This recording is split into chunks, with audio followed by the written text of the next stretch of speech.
धोखा ना खाओ, परमेश्वर ठट्टों में नहीं उड़ाया जाता, क्योंकि जैसा बोओगे वैसा ही काटोगे। क्योंकि जो अपने शरीर के लिए बोता है वो शरीर के द्वारा विनाश की कटनी काटेगा, परंतु जो पवित्र आत्मा के लिए बोता है वो पवित्र आत्मा के द्वारा अनंत जीवन की कटनी काटेगा। हम भलाई करने में हार ना माने। परमेश्वर का वचन कह रहा है कि परमेश्वर का मजाक उड़ाया नहीं जा सकता।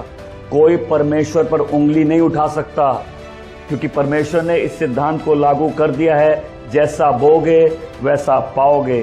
जो शरीर में बोएगा वो विनाश को काटेगा, जो आत्मा में बोएगा वो अनंत जीवन को काटेगा। और इसलिए अगर आप समझ गए तो आप अपने आप को अगली कटाई के लिए तैयार कर लेंगे। देखो, भविष्य बनाना है तो भविष्य के लिए सोचना पड़ेगा। कई लोग जीवन जी रहे हैं जैसा जी रहे हैं, जैसा चल रहा है कुछ इस तरह, मत पूछिए किस तरह, लेकिन मन में उम्मीद है सब ठीक हो जाएगा। कैसे? ये जो इस तरह वाले लोग हैं, इनके मन में उम्मीद रहती है ना कि सब ठीक हो जाएगा, रहती है कि नहीं रहती? लेकिन लाइफ लॉटरी नहीं है। तो किसको अपना भविष्य बदलना है?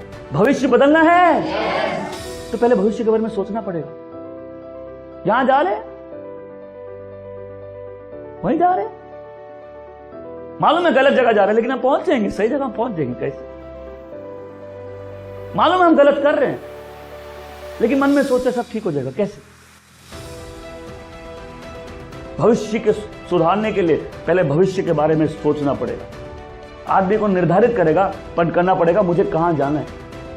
जब आप निर्धारित कर लेंगे मुझे कहां जाना है, तभी आप अपने आप को आज से तैयार करना चालू करेंगे। परमेश्वर का मजाक उड़ाया नहीं जा सकता। आशीष हो या श्राप हो, यह आदमी के ही हाथ में है। और बोने का मतलब क्या? कि जो काम आप निरंतर एक आदत के रूप में करते हैं। बोने का मतलब नहीं कि वंस अपॉन अ टाइम हम एक अच्छा काम किए थे और ये काम करेगा। क्यों काम करेगा? क्योंकि परमेश्वर ने इसे निर्धारित किया, परमेश्वर ने इसे नियुक्त किया है। ये जीवन के हर क्षेत्र में ये नियम काम करेगा। तो बोना क्या होता है? बोने का मतलब है किसी बीज को धरती में गाड़ना, उसको वहां डालना। जब आप ऐसा करते हैं आप किसी चीज को आगे बढ़ा देते हैं, आप एक जीवन की प्रक्रिया को चालू कर देते हैं। आप आत्मिक जगत में किसी काम को चालू कर देते हैं, आप आत्मिक जगत में किसी चीज को आप रफ्तार दे देते हैं। जब आप बीज डाल रहे हैं, आप तो डाल रहे हैं, आपका काम खाली डालने तक है, हो सकता है उसके बाद पानी देने तक है। लेकिन आप जब ऐसा कर रहे हैं, आप प्रकृति को मौका दे रहे हैं कि कुछ रफ्तार में ले आया जा सके। तो आज यदि आपके पास सही बीज और आप उसको डालना चालू करें, जीवन में कुछ नया उत्पन्न होना चालू हो जाएगा। आज आप जीवन के जिस भी मौसम में हैं, इसकी तैयारी आपने पहले से की थी, आपको नहीं मालूम था, आप इसके लिए तैयारी कर रहे थे। अब सोचिए आगे आने वाले मौसम की तैयारी कब की जाएगी। वो बच्चे जो साल के आखिरी 15 दिनों में पढ़ते हैं, ये तैयारी नहीं है। और इसीलिए यदि आप आज वो व्यक्ति हैं जो जीवन जी रहा है बिना भविष्य के बारे में सोचे, तो आप याद रखिए, आप बो तो रहे हैं, हो सकता है आपको भी नहीं मालूम आप क्या बो रहे हैं, लेकिन आप अपने जीवन में जैसी कटाई कर रहे हैं उसको देख के आप समझ सकते हैं आपने क्या बोया। तो आज सबसे पहले अगर भविष्य बदलना है, मुझे भविष्य के बारे में पहले सोचना। और इसलिए आज आपका वर्तमान भी वो भविष्य है जिसके लिए आप कल से तैयारी कर रहे थे। प्रभु मेरा भविष्य बदल दे। प्रभु बोले वर्तमान में तुम बदल जाओ तो भविष्य बदल सकता है।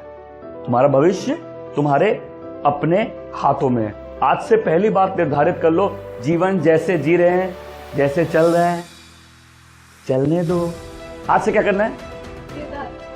क्या? कि जैसे चल रहा है वैसे नहीं चलेगा। अगर भविष्य में कहीं पहुंचना है, उसकी तैयारी आज से। और इसलिए सुनो, प्रभु तुम्हारे मन में अपनी रोशनी दे। तुम इस सिद्धांत को अगर समझ जाओगे, तुम बाहर ऐसे निकलोगे कि जैसे कुछ डिस्कवरी मिल गई है, कुछ तुमने आजाद कर लिया। इसलिए वो बच्चे जो साल के आखिर में पढ़ते हैं उनके दिमागों में रोशनी चल जाए कि जीवन लॉटरी नहीं है। और इससे दो प्रकार के लोग हैं। एक वो हैं जो समय के सताए हैं, अबला नारी, समय के मारे हुए। वो व्यक्ति जो कभी भी अपने जीवन में, अपने जीवन के लिए वो ये नहीं कहेंगे कि नहीं, मैं अपनी लाइफ के लिए रिस्पॉन्सिबल हूं। अब मैंने बहुत से ऐसे लोगों को देखा, कहीं ना कहीं मैं भी ऐसा ही था, समय का सताया, ये मेरे साथ क्यों हो रहा है, ऐसा क्यों चल रहा है। लेकिन दूसरे प्रकार के व्यक्ति है जो अपना भविष्य बना रहे,